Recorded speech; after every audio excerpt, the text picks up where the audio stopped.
दुनिया आगरे हसिबा बहुत सहज किंतु निज भितर लुह को चापी रखी बंचिबा सबुठारु कष्टकर।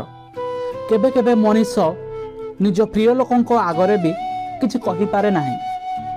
मन भितर केवल गोटिए प्रश्न बारंबार आघात करे, जदि भगवान सबु देखुछंती तेबे से मते एते असहाय काहींकी करदेले। मन रखंतु जेउ दिन दुनियार सबु कबाट बंद हो जाए सही दिन ही ईश्वरंक दरबार आपनक पई खोली थाए। गोटिए बाउंश गछ को जतबे जंगल लु काटी अणा जाए सेतबे तार प्रतिटी अंग को छेदन करा जाए, ता ऊपर नियार गरम लुहा रखी कणा करा जाए।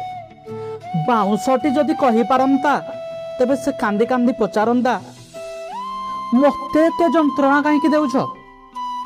किंतु से जानी न थाए सही कष्ट सहिबा परे ही से कहार साधारण बांश नुहे, बरम श्रीकृष्णक अधरर पवित्र बंशी पलटि जाए। आज आपण जो आघात सहउछन्ते ताहा भगवान को हाथर सही कारीगरी, जहा आपण को जीवन रु एक मधुर संगीत सृष्टि करिया को जाउछि। केबे काहाकू देखि ईर्षा करंतु नाही जे से माने खराब काम करिबी केते खुशी रे अछन्ते।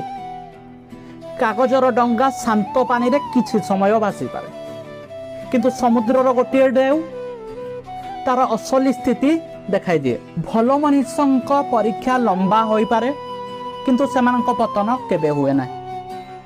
भगवान केबे कहार भलपण को ऋण रखंती नहीं, से सुद सहित सबकिछि फेरांती। वस्त्र रे नुहे व्यक्तित्वरे, धन रे नुहे अंतरर शांति रे। तेणु जदि आज आपण क्लांत होई पड़िछंती तेबे सबु भार सही परम पितांक चरण रे समर्पण करि दियंतु। कहंतु हे प्रभु तुमे जहा करिबो सेतिरे ही मोर मंगल। जेउ मनीष निज सबु दुख ईश्वरंक हाथ रे टेकी दिए तार सुरक्षार दायित्व स्वयं भगवान निज कांध को नहीं जानते। तुम्हें भांगीबनी, तुम्हें जीतिब।